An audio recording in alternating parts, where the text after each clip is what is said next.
et bienvenue à l'émission Culture Active. Cette semaine, on reçoit mon ami Christophe Baudouin, qui est un artiste multidisciplinaire. Il est musicien, compositeur, producer, puis artisan du crochet. Salut Christophe! Salut Ellie! Ça va? Ouais, ça va toi? Ouais, fait que là, on est dans ton studio chez toi. Exact. Ton studio maison. Ouais. Puis, pour commencer, pour les gens à la maison qui te connaissent pas, est-ce que tu pourrais nous parler de toi, ton lien avec la musique, ça fait combien de temps que t'en fais, etc.? Ouais, c'est sûr. Moi, j'ai commencé à jouer de la musique à 11 ans. J'ai commencé à jouer de la guitare, mais je viens d'une famille qui a beaucoup de musiciens. Ma mère, sont 10 enfants dans sa famille, puis c'est tous des musiciens, donc il y a toujours beaucoup de musique chez nous. Puis ma mère était chanteuse aussi avant, elle est encore chanteuse, mais elle a fait de la tournée dans les années 80. Donc c'est ça, j'ai baigné tout le temps dans la musique, puis c'est pour ça que j'ai commencé à jouer de la guitare à un moment donné. Puis là, j'ai tout le temps trippé. Puis là, à cette heure, je joue un petit peu de tout. Je joue de la guitare, de la basse, du drum, du piano. Puis c'est ça. Je compose surtout de la musique dans mon studio. Puis c'est pas mal de là que ça vient. Ouais. Cool! Ouais.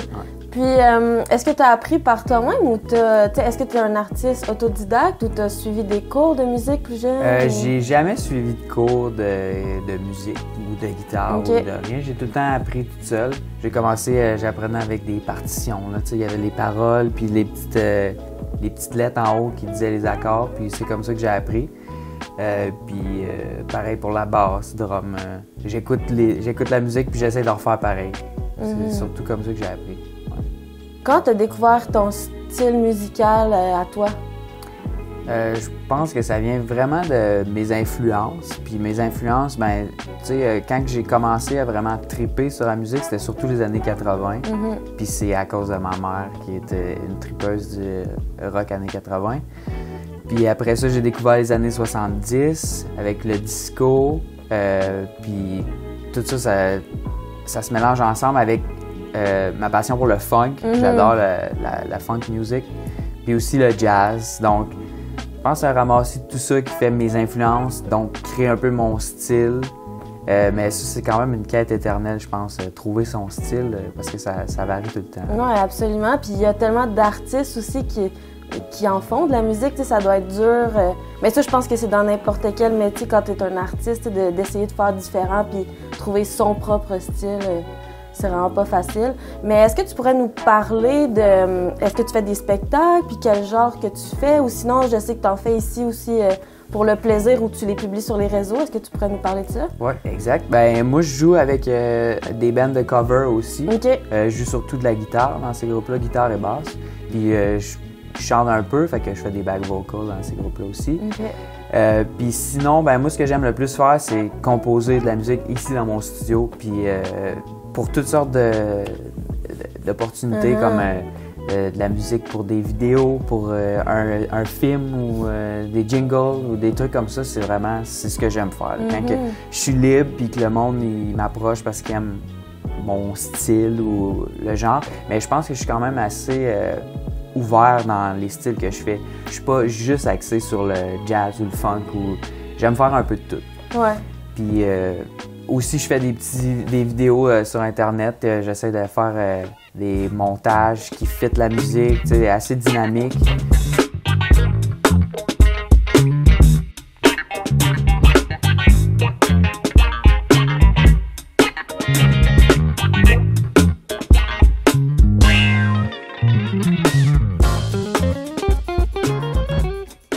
Ben là, récemment, justement, tu as travaillé avec un de tes bons amis, Caleb. Ouais. Tu as travaillé avec lui pour un de ses documentaires.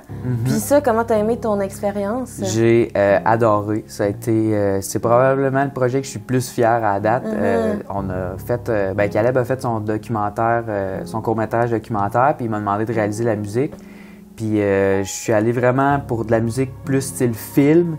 Oui. On avait discuté ensemble de quelle direction que ça pourrait prendre musicalement. Puis, je suis sorti vraiment de ma zone de confort dans le style, puis le type de composition.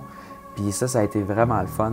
Je pense que sais, ça m'a ouvert l'esprit de « OK, ça, c'est une avenue possible. » Ouais, La exact. musique de film aussi, c'est quelque chose qui m'intéresse. C'est ça, puis j'imagine que ça doit pas être facile non plus de travailler avec quelqu'un, tu sais, puis là, surtout, c'est le réalisateur, puis là, il te demande quelque chose, tu sais, tu dois quand même arriver à un résultat qui va lui plaire, lui, tu sais, fait que... Exact, ouais, mais tu sais, c'est sûr que là, ça a aidé parce que j'ai travaillé avec, c'est mon grand chum, Oui, c'est ça. Caleb, fait que, puis aussi, tu sais, on est amis depuis plus que 10 ans, là, fait que c'est sûr que je connais ses goûts musicaux parce que, tu sais, on a discuté beaucoup dans notre vie, là, fait que c'était plus facile pour ça, mais reste que, ouais, c'est beaucoup de communication. Mais là, la communication, c'est bien faite parce qu'on se connaissait bien, mais ouais, c'est touché. C'est un défi quand même. C'est un défi, ouais. Puis ça, tu serais ouvert, je pense, aussi à refaire d'autres projets similaires. Vraiment, ouais. Moi, je serais prêt à travailler avec n'importe qui voudrait faire une trame, qui voudrait me faire une trame sonore. C'est sûr que cool. ça m'emballe. C'est sûr. Puis, donc là, est-ce que tu as d'autres projets musicaux que tu as fait ou qui s'en viennent, peu importe, je sais pas? Prochainement, j'ai pas beaucoup de musique parce que ces temps-ci, j'ai consacré mon temps sur d'autres projets artistiques. Ouais, on va y revenir. Ça. Ouais. Mais je joue avec des bands de cover, par-ci par-là, des gigs l'été plus. Là. Cool.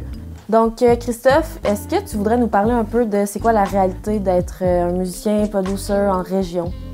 Ouais, être un producer en région, c'est que c'est pas si facile dans le sens que, tu sais, ici à Victo, mes contrats viennent pas beaucoup de ici. Ouais. C'est surtout du monde qui voit un peu ce que je fais en ligne, puis là, après ça, ils m'abordent pour me proposer des projets ou des trucs comme ça. Il y a aussi que moi, je suis d'une relation à longue distance depuis maintenant presque 7 ans. Puis c'est ça, ben, ma blonde est allemande, puis elle habite en Allemagne.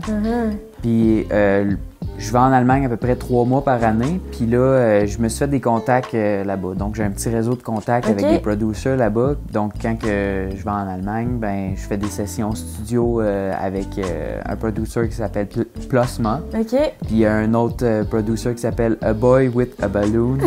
C'est des noms de producers, mais je travaille avec eux autres. Puis surtout avec Plasma, il y a un vraiment beau studio à Hambourg. Donc, quand je vais là-bas, je continue de travailler. Puis aussi, je me suis équipé, là, tu sais, ça fait 7 ans, donc je me suis équipé là-bas que j'ai pas à amener plein d'affaires quand j'y vais. Je suis équipé pour travailler là-bas, puis tu sais, je peux travailler sur un petit setup, là, tu sais, qui est limité. Donc, avec mon ordi, une interface audio, j'ai une guitare, une basse, puis avec ça, je peux faire pas mal tout. C'est-à-dire composer, puis à peu près tout ce que je fais ici, sauf qu'il n'y a pas de drum. Donc là, tu pars en Allemagne quelques mois, puis par la suite, tu reviens ici. Est-ce que ça t'est déjà arrivé de travailler à distance avec les autres personnes avec qui tu travailles en Allemagne? Ou... Oui, c'est sûr que des fois, je vais là-bas, puis là, on a commencé un projet, puis c'est pas terminé. Mais c'est ça, c'est la beauté de la chose. Aujourd'hui, on peut travailler chacun de notre bord, puis même avec les 6 heures de décalage horaire, là, on est capable de travailler chacun de notre côté, s'envoyer les fichiers, puis travailler de même. Ça doit pas être toujours facile pareil. Non, c'est sûr que c'est ça. Pour la communication, c'est un effort de plus. Comme la chimie qu'on peut avoir ensemble en studio, c'est pas la même chose. Mais si un projet est bien entamé, ça peut se faire relativement bien. Là. Ah, ben c'est vraiment cool. Ça te donne l'opportunité de travailler avec d'autres personnes puis faire des rencontres. C'est cool. Là, je sais que tu as fait le projet Jeune volontaire qu'on appelle. Ça, tu l'as fait pendant 1 an, je pense? Ouais, j'ai eu le projet Jeune volontaire pendant 1 an. OK. Puis ça, c'était vraiment, toi, ton projet, c'était plus axé sur la musique. Ouais. Pour Jeune volontaire, il faut que je lui présente un projet. Ça serait quoi que je voulais faire. Puis moi, c'était vraiment de élever mes compétences de production musicale. Donc, pendant 1 an, j'avais des revenus d'eux autres, de Jeunes volontaires, donc je me suis vraiment consacré à la musique. C'est sûr que j'ai appris beaucoup, ça m'a développé beaucoup, ça m'a donné un push incroyable. Jeunes volontaires, c'est vraiment bien. Oui, c'est cool parce que c'est pas facile de gagner sa vie avec ça. Fait que ça donne un coup de pouce pour les artistes d'avoir un revenu puis de plus comme pousser sur sa carrière en n'ayant pas le stress financier. Donc là, mis à part la musique, je sais que tu as une autre passion, puis c'est le crochet. Est-ce que tu voudrais nous en parler un peu, ça? Ça fait combien de temps que tu en fais? Puis, Oui, ben j'ai commencé à faire du crochet, ça fait à peu près 2 ans, OK. je dirais. Ça a commencé, c'était pendant la pandémie. J'étais en Allemagne, en fait. OK. On avait la COVID, j'étais pogné avec ma blonde. Puis là, elle en faisait un peu. Puis j'ai dit, moi, donc ça, comment faire. Puis là, ben, j'ai commencé, puis j'ai trippé. Tu sais, j'ai tout le temps aimé faire des trucs de mes mains. J'ai fait mon secondaire en art visuel, donc OK. c'est ça. C'est juste, pour moi, c'est de créer, faire des créations. J'adore c'est ça. Donc, ça a commencé pour le plaisir, tu disais, pendant la COVID. Mais là, de plus en plus, tu veux pousser. Je sais que tu as fait des marchés pour vendre tes pièces. Oui, c'est ça. Ben là, avec toutes ces années-là, ben tu sais, ces 2 ans-là que j'ai fait, que je fais du crochet, j'ai conçu beaucoup de pièces. Puis, tu sais, ça a pris de plus en plus de place, là. Comme après une journée d'affaire de la musique, moi, le soir, je crochette, là, jusqu'à temps que j'aille me coucher. Puis là, après ça, t'arrêtes pas. Ça répète. Musique, crochet, surtout. Ouais.